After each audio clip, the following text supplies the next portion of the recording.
Crime news, social news,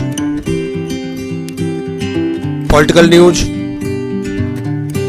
adventure, तमाम इस तरह की खबरों को देखने के लिए जुड़े रहें V24 इंडिया न्यूज के साथ। भारतीय पशु चिकित्सा अनुसंधान संस्थान IVRI के द्वारा इस वर्ष पशुओं में होने वाली 6 प्रमुख बीमारियों के टीके बनाने जा रही है। इस बात की जानकारी महानिदेशक पशु विज्ञान BN त्रिपाठी ने प्रेस कॉन्फ्रेंस के माध्यम से दी। उन्होंने बताया कि अगले 5 वर्ष के लिए ICRI और IVRI को करीब 392 करोड़ 80 लाख का बजट मिलना तय हुआ है। उसमें IVRI को 276 करोड़ 14 लाख विशेष योजनाओं को एवं 30 करोड़ 86 लाख एवं अन्य परियोजनाओं को 85 करोड़ 80 लाख रुपए मिलने हैं। साथ ही आपको बता दें, IVRI के द्वारा अगले 5 वर्षों में 22 टीके बनाने जा रही है। फिलहाल इस वर्ष 6 प्रमुख टीके बनाए जाएंगे। देखिए, जैसा हमने बताया कि IVRI 132 साल पुराना संस्थान है। ये Indian council of agricultural research के अंडर में आता है ये, और इस संस्थान में अब तक 30 से ज़्यादा वैक्सीन बनाई हैं और लगभग 50 से ज़्यादा डायग्नोस्टिक टेस्ट बनाए हैं। और अब तक जो है इस देश से 4 बीमारियों के उन्मूलन में इस संस्थान के द्वारा विकसित टीके का ही यूज़ करके उन बीमारियों को इस देश से संपूर्ण उन्मूलन किया गया है। इसमें से पहली बीमारी थी रिंडरपेस्ट, दूसरी बीमारी थी जो कि कैटल में होती है, वो भी कंटेजियस बोवाइन प्लूरोनिमोनिया, और तीसरी बीमारी घोड़ों में थी, अफ्रीकन हॉर्स सिकनेस थी, और चौथी बीमारी भी घोड़ों में होती थी, डोयूरिन। तो इन 4 बीमारियों को इस संस्थान के मदद से ही इस देश से उन्मूलन किया गया है।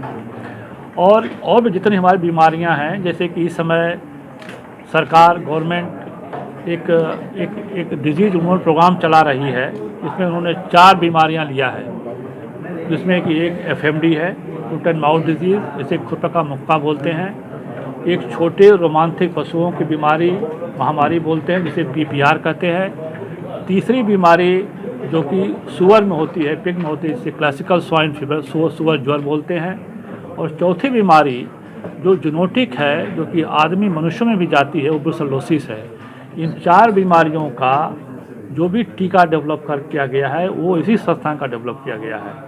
और जो गवर्नमेंट प्रोग्राम चला रही है, इसमें जितनी डायग्नोस्टिक टेस्ट की ज़रूरत पड़ती है, ये संस्थान या हमारे और तो पशु स्वास्थ्य के संस्थान हैं वो दे रहे हैं। इस बीमारी को टीका लगाने के बाद टीका कितना प्रभावी है, उसकी भी मॉनिटरिंग हमारा संस्थान करता है, चाहे FMD का हो, चाहे ब्रुसेलोसिस का हो, चाहे PPR का हो, या क्लासिकल स्वाइन फीवर का हो। और पूरी टेक्नोलॉजी बैकअप हमारे IVRI संस्थान या और जो हमारे छोटे संस्थान हैं पशु स्वास्थ्य के, जो और शहरों में हैं देश के, वो इसको पूर्ति कर रहे हैं। इस प्रकार से IVRI का योगदान इस देश के पशुधन के विकास में, बीमारियों से जो हमारे आर्थिक तौर पर जो नुकसान होता है फार्मर्स को, वो अमूल्य है और आगे के वर्षों में भी ये चलता रहेगा। और जैसा कि हमने बताया आपको कि हम अगले 5 साल में लगभग हम 22 वैक्सीन देने जा रहे हैं, वैक्सीन कैंडिडेट।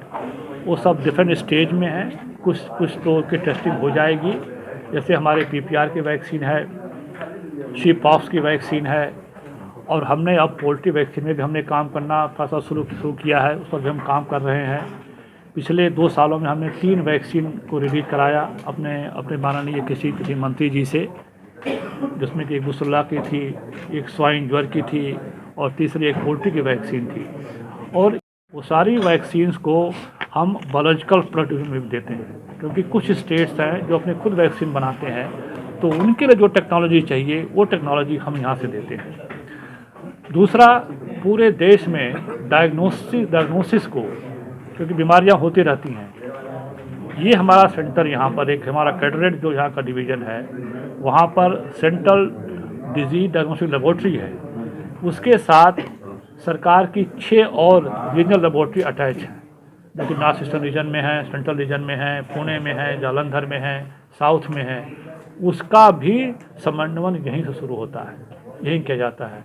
तो पूरे देश में डायग्नोसिस का काम भी, उसको किस तरह से मॉनिटर करना है, किस तरह से कोऑर्डिनेट करना है, किसको क्या टेक्नोलॉजी चाहिए, वो सारा बैकअप हमारा IVRI देता है। तो इस तरह से हम पशु स्वास्थ्य के क्षेत्र में ये संस्थान अग्रणी है देश में।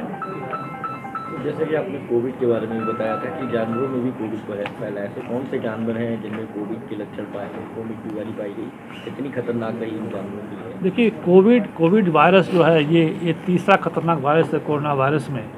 और कोरोना वायरस वैसे भी जानवरों में बीमारी करता है, चाहे वो गाय में हो, भैंस में हो, या सूअर में हो, या पोल्ट्री में हो, वहाँ पे कोरोना वायरस करता है। लेकिन जो ये वाला कोरोना वायरस है, ये अब तक ये तीसरा कोरोना वायरस है। इसके पहले सार्स था, फिर मर्स आया, और जो ये वाला कोरोना वायरस नॉवल, जिसे हम नॉवल कोरोना वायरस बोलते हैं, ये आदमी में कर रहा है और जानवरों में जा रहा है। ख़ास तौर से लायन में गया है, टाइगर में गया है, डॉग में गया है, कैट में गया है, मिंक में गया है। हालांकि मिंक हमारे यहाँ नहीं है, मिंक में गया है। और हमने खुद, हमारा संस्थान ने डाउनस्ट्रक्चर डेवलप किया है इस कोरोना वायरस के अगेंस्ट में। हमें लगभग 25% हमें एंटीबॉडी मिली है डॉग्स में। जो हमने लगभग 1,500 सैंपल हमने उसको स्क्रीन करवाया था, और हमारा डाउनस्ट्रीम टेस्ट अभी रिलीज होने वाली है। वो सर काऊ में भी नहीं हुआ?